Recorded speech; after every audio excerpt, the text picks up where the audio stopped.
to my channel. If you guys are new here, my name is Kayla Briggs. I do a little bit of everything on this channel, and I try and upload every Friday. If you guys are interested in watching whatever I upload, please hit subscribe down below. So let's get started on today's video. So let's do a little update in the beginning of this video because I have been gone for about 2 to 3 weeks, and really it's out of my hands. Like, it's not my fault because I had pre-recorded videos, and then when I went to go edit them, they were no longer there. Yeah. I don't know if I deleted them, where they went, what happened, but they're gone. So I now had to wait until I had free time, which I don't have a lot nowadays because I am doing my job full time. So I am not home until like 6 p.m. and I usually work until from Monday to about Saturday, and then on Sunday it's my day off to do like everything else, which is like everything in the camper at home, like home life. That is also a job. I cried a little bit about it, but I'm not gonna give up. I'm gonna be consistent, and I've been trying to say like I'm gonna be consistent, and then I messed up the like last 2 weeks of January, which really sucks because I really want to be consistent. But if I keep it up for myself, I think maybe at least 2 videos a month is pretty dang good for an easy comeback and an easy sit down video that I want to do. We're gonna be doing a Reddit video this week, so let's get into it.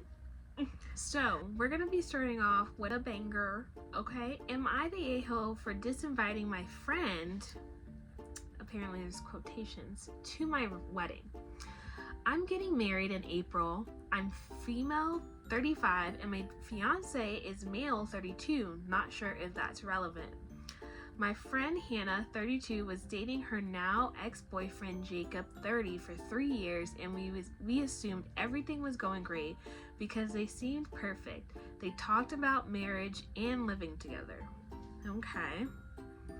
However, her ex-boyfriend Jacob revealed that she cheated on him for quite some time, for approximately 8 months. Alright. He found out and confronted her about it. Jacob got out of their apartment ASAP and cut all ties with her. This is the 3rd time I'm filming this because every single time I want to film it, a car goes by or a freaking loud truck passes by. So let's see if I can get this in here really fast. Anyways,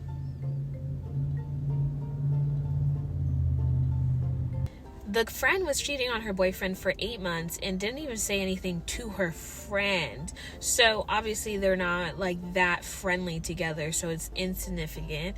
And 3 or 2, whichever point I'm trying to say, that man said, you cheated on me for 8 months, I am up out of here. And that is what I'm going to give some praise about, because he literally did not even try and fix the relationship. He left. And that is called good boundaries. Good boundaries. My fiance and I decided to disinvite her to our wedding because of her affair. Isn't that the consequences of your own actions? Why would you invite a known cheater to your wedding? To your own wedding? Especially since her ex-boyfriend Jacob will be attending. Okay. I talked to her one-on-one and had words written down beforehand so I wouldn't forget what I wanted to say. I practiced what I wanted to say and met in public. Hannah got upset and believes we are in the wrong for disinviting her. She said we are embarrassing her and ruining her vacation plans because she is no longer invited. Hannah claimed that she will just attend and not interact with Jacob or cause a scene. I think that's not the point, boo. And it's not her place to say anything about that. I think you are in the right for basically being like, I don't want you, the cheater, at my wedding. Like, I don't want that. I think you're in the right to disinvite her for that. I was up front and told her why she wasn't invited anymore and that she only embarrassed herself by her actions of her affair. Exactly. It's not up to you about the embarrassment. She's embarrassed because she cheated on her mans and she was hoeing around. That's her problem, not you's. Her. I don't want someone like Hannah and other toxic people to be in attendance. My fiance and I also don't want to put Jacob in an uncomfortable situation with Hannah at the wedding. We really don't want to deal with drama or issues during our wedding. That is reasonable, really. Hannah is still upset and calls us, my fiance and I, a-holes, jerks, rude for our decision. Several other people found out we disinvited Hannah and shamed us for doing so. What? Because they believe it's a celebration for us and Hannah should be able to go. Okay, so it's a celebration for them, not a celebration for Hannah. It doesn't matter whether or not she's there because the celebration's going to go on because it's the groom and the bride, not the groom, the bride, and Hannah. Who cares? Am I the a-hole for disinviting my friend to my wedding after her affair? Please let me know if I can provide more information. Edit, Hannah and I known each other for about 4 years. Okay, that's not long. My fiance and Jacob known each other for about 8 years plus. Okay. Jacob is a groomsman. Hannah was never a bridesmaid to begin with since I have sisters. My fiance and I came up with the decision on our own to disinvite Hannah, but we did reach out to Jacob to see how he feels. It was clear that Jacob felt uncomfortable with Hannah being there since the wedding will only have 40 people. I think you are not the a-hole, and I think that Hannah is not that important. She can go. She can leave. She can do what she wants. It's the consequences of your own actions, boo. You think that it doesn't have like a trickle effect, like it trickles into the rest of your life? It does. When you are a cheater, it trickles into the rest of your life. And then people find out, and then it's embarrassing for you, not anyone else, just for you. And if you're not even a bridesmaid, then you're just nobody. You're a guest. And it's unnecessary. Like, what? Alright, next thing we're going to be talking about, am I the a-hole for wanting my male best friend in the delivery room with me? I feel like that's a tricky one because if my best friend was like gay, then maybe I would be like, yeah, he could be in the delivery room because it's not like, I mean, even if he wasn't gay, like, me popping out a baby is not gonna be beautiful anyways. So, but I feel like also I wouldn't really want my friends in the delivery room. I think I would want my husband, my mom, or like his mom, like in the delivery room when I'm giving birth. I really don't want a lot of people to be looking down there unless it's the doctors. Like, I want the people that are in the room looking at me until the baby comes out. Like, I don't want them to look down there, just like look at me. Does that make sense? My husband, 45 male, and I, 31 female, are currently 31 weeks with our first child. This pregnancy took a lot of work to achieve, many years of tears and infertility treatments. We are over the moon, excited for this baby boy. Now a little backstory. Okay.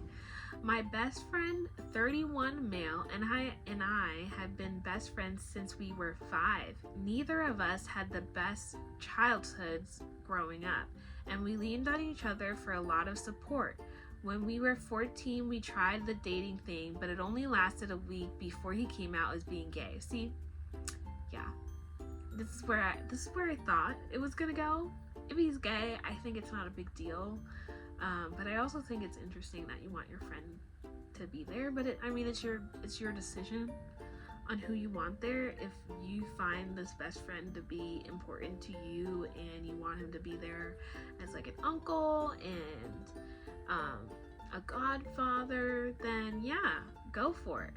That's your best friend. We have both equally ended relationships when our partners haven't accepted our relationship. We have been there for each other and pulled each other out of some very dark places in our lives. When I was 18 on my own and had surgery and couldn't take care of me, he was there, went so far as helping me bathe. So he's seen me completely exposed and never even batted an eye. Well, that's because he's gay. So, my husband and him get along great. My husband accepts him 100%. So much that the night before my wedding, he and I spent the night together in a hotel room alone. My in-laws also 100% accept him and find the story of the night before the wedding to be a highlight in most conversations. Now to the issue. My mother and sister.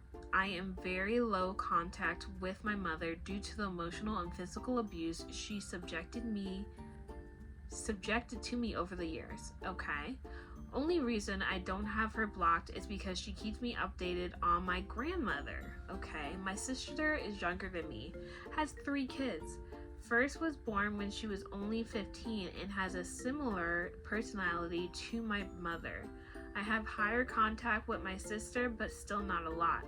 Only reason is because of my niece and nephews and wanting to make sure they are taken care of. That's very sweet of you. When discussing with my husband our birth plan, I mentioned that if it was possible, I wanted my best friend in the room in addition to my husband being there. And if by happens chance he wasn't around, then I would want my mother-in-law because she's treated me more like a daughter than my own mother. Plus, I wanted a backup because my best friend lives 1.5 hours away. My husband was accepted and had no problem with it. Neither did my mother-in-law. Okay. See, I thought the husband was gonna have a problem with this. Like, that was the mine. That's what I was thinking. Like, I was like thinking the husband was having a problem. This is taking a turn for me. I was marked high risk yesterday and was informed that I would not be going to term, that they will be inducing me prior to my due date. The date is set and my best friend is over the moon because he can assure he will be there for the birth. Aww. When my sister and mother found out that he would be in the room, they were not the happiest. In the past 16 hours since they found out, my phone has been blown up. I told my sister, not my mother.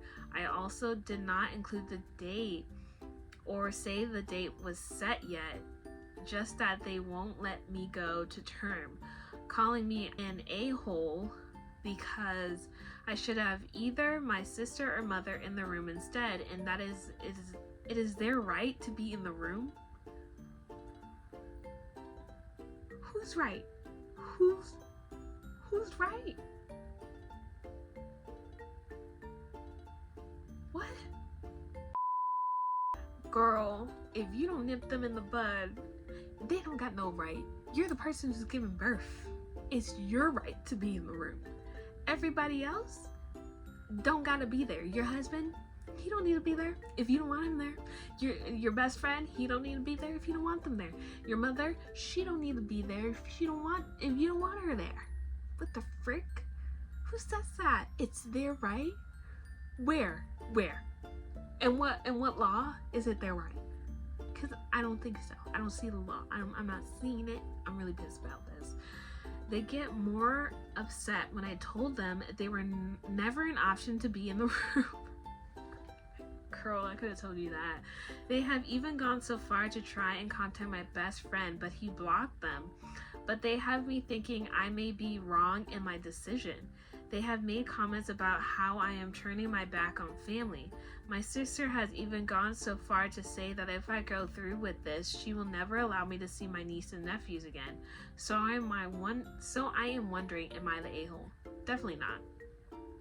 I think setting those boundaries with those people and letting them know, like, listen, I don't want you to be there because during the time where you were effing up, ruining my life, this is the person that was with me the whole time.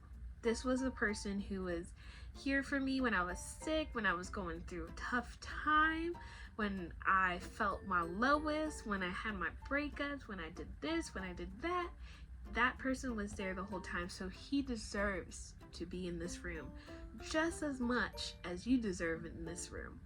Alright guys, that is the end of today's video. I hope you guys have a great one, and I will see you guys next week. Bye! And don't forget to like and subscribe, because I need some interaction on this video.